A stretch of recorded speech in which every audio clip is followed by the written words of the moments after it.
ନିଜେ ସଠିକ୍ ହେବା ଓ ଅନ୍ୟକୁ ସଠିକ୍ ହେବା ପାଇଁ ପ୍ରେରଣା ଦେବା। ଲୋକସେବାକୁ ତ୍ୱରାନ୍ୱିତ ସହ ଅଭିଯୋଗଗୁଡ଼ିକର ତ୍ୱରିତ ସମାଧାନ ହିଁ ସୁଶାସନ ବା ଗୁଡ୍ ଗଭର୍ଣ୍ଣାନ୍ସର ବଡ଼ ଉପଲବ୍ଧି ବୋଲି କହିଛନ୍ତି ଅତିରିକ୍ତ ଜିଲ୍ଲାପାଳ ପ୍ରଶାସନ ଶରତ ଚନ୍ଦ୍ର ବେହେରା। ମଙ୍ଗଳବାର ପୂର୍ବାହ୍ନରେ ସର୍କିଟ ହାଉସଠାରେ ପୁରୀ ଜିଲ୍ଲାସ୍ତରୀୟ ସୁଶାସନ ସପ୍ତାହ ପାଳନ ହୋଇଥିଲା। ଏଥିରେ ଅଧ୍ୟକ୍ଷତା କରି ଅତିରିକ୍ତ ଜିଲ୍ଲାପାଳ ଶ୍ରୀ ବେହେରା ଆମେ ଡିସେମ୍ବର 19ରୁ 25 ତାରିଖ ପର୍ଯ୍ୟନ୍ତ ସୁଶାସନ ସପ୍ତାହ ପାଳନ କରୁଛନ୍ତି।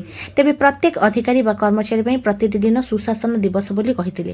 ଜନକଲ୍ୟାଣକାରୀ ଯୋଜନାକୁ ଲୋକମାନଙ୍କ ନିକଟରେ ପହଞ୍ଚାଇବା, ଲୋକମାନଙ୍କ ଅଭିଯୋଗଗୁଡ଼ିକର ଶୀଘ୍ର ସମାଧାନ କରିବା, ନିଜ କାର୍ଯ୍ୟରେ ସ୍ୱଚ୍ଛତା ଅବଲମ୍ବନ କରିବା, ନାଗରିକ କୈନ୍ଦ୍ରିକ କାର୍ଯ୍ୟନିର୍ବାହ କରିବା ଓ ପ୍ରଶାସନ ଗାଁରେ ଅଭିଯାନକୁ ସଫଳ କରିବାକୁ ସେ ପରାମର୍ଶ ଦେଇଥିଲେ। ବର୍ତ୍ତମାନ କାର୍ଯ୍ୟରେ ସ୍ୱଚ୍ଛତା ପାଇଁ ଡିଜିଟାଲ ପେମେଣ୍ଟ, ଅନଲାଇନ୍ ମାଧ୍ୟମରେ କାର୍ଯ୍ୟ ପରିଚାଳନା ଓ ସ୍ୱାସ୍ ମାଧ୍ୟମରେ ଫାଇଲ୍ ପ୍ରୋସେସିଂକୁ ଅଗ୍ରାଧିକାର ଦିଆଯାଉଛି ବୋଲି ସେ କହିବା ସହ ନିଷ୍ଠାପର ଓ ସମୟାନୁସାରେ ଲୋକମାନଙ୍କୁ ଉପଯୁକ୍ତ ସେବା ଯୋଗାଇ ଦେବାକୁ ପରାମର୍ଶ ଦେଇଥିଲେ। ଜିଲ୍ଲା ପରିଷଦର ମୁଖ୍ୟ ଉନ୍ନୟନ ଅଧିକାରୀ ପ୍ରିୟରଞ୍ଜନ ପୃଷ୍ଟି ବିକଶିତ ଓଡ଼ିଶା ଓ ବିକଶିତ ଭାରତ ଲକ୍ଷ୍ୟରେ ବିବିଧ ଭିଜନ ପ୍ରସ୍ତୁତ କରାଯାଇଛି। ପଞ୍ଚାୟତ ସ୍ତରରେ ମଜବୁତ କରିବା ସହ ପ୍ରତ୍ୟେକଙ୍କୁ ସର୍ବନିମ୍ନ ସୁବିଧା ଯଥା ଗୃହ, ବିଦ୍ୟୁତ୍, ପାନୀୟ ଜଳ, ଶୌଚାଳୟ, ଶିକ୍ଷା, ସ୍ୱାସ୍ଥ୍ୟ ଇତ୍ୟାଦି ଯୋଗାଇବାର ଯୋଜନା କରାଯାଇଛି। ଗରିବୀ ହଟାଇବା, ସାମାଜିକ ସୁରକ୍ଷାକୁ ସୁନିଶ୍ଚିତ କରିବା ହିଁ ସୁଶାସନର ମୂଳ ଲକ୍ଷ୍ୟ ବୋଲି ସେ କହିଥିଲେ। ଅତିରିକ୍ତ ଜିଲ୍ଲାପାଳ ପ୍ରୋଟୋକଲ ନୀଳମାଧବ ଭୋଇ ସମସ୍ତେ ସଠିକ୍ ଭାବେ ଦାୟିତ୍ୱ ନିର୍ବାହ ପାଇଁ ପରାମର୍ଶ ଦେଇଥିଲେ।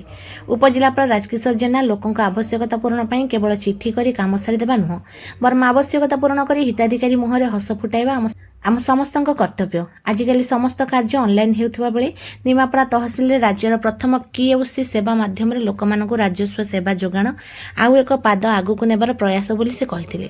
କାର୍ଯ୍ୟକ୍ରମରେ ସିଡିଓ ଡାକ୍ତର ଅକ୍ଷୟ କୁମାର ଶତପଥୀ ଓ ଅନ୍ୟାନ୍ୟ ଅଧିକାରୀମାନେ ସେମାନଙ୍କ ବିଭାଗର ସଫଳତା ସମ୍ପର୍କରେ ମତବ୍ୟକ୍ତ କରିଥିଲେ। ପ୍ରାରମ୍ଭରେ ସୂଚନା ଓ ଲୋକସମ୍ପର୍କ ଉପନିର୍ଦ୍ଦେଶକ ସନ୍ତୋଷ କୁମାର ସେଠୀ ସମସ୍ତଙ୍କୁ ସ୍ୱାଗତ କରିବା ସହ କାର୍ଯ୍ୟକ୍ରମର ଆଭିମୁଖ୍ୟ ସମ୍ପର୍କରେ ଅବଗତ କରାଇଥିଲେ। ଶେଷରେ ଡେପୁଟି କଲେକ୍ଟର ବିବେକାନନ୍ଦ ସାହୁ ଧନ୍ୟବାଦ ଅର୍ପଣ କରିଥିଲେ।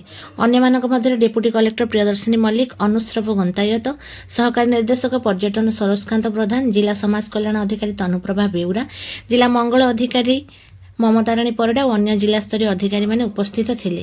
କେନ୍ଦ୍ର ଓ ରାଜ୍ୟ ସରକାରଙ୍କ ନିର୍ଦ୍ଦେଶ କ୍ରମେ ଚଳିତ ବର୍ଷ ଡିସେମ୍ବର 19ରୁ 25 ତାରିଖ ପର୍ଯ୍ୟନ୍ତ ସୁଶାସନ ସପ୍ତାହ ପାଳନ ହେଉଛି। ପୁରୀ ଜିଲ୍ଲାରେ ଜିଲ୍ଲାପାଳ ଦିବ୍ୟଜ୍ୟୋତି ପରିଡ଼ାଙ୍କ ପରାମର୍ଶ କ୍ରମେ ସମସ୍ତ ବ୍ଲକ, ତହସିଲ ଓ ଅନ୍ୟାନ୍ୟ କାର୍ଯ୍ୟାଳୟମାନଙ୍କରେ ସୁଶାସନ ସପ୍ତାହ ପାଳିତ ହୋଇଯାଇଛି।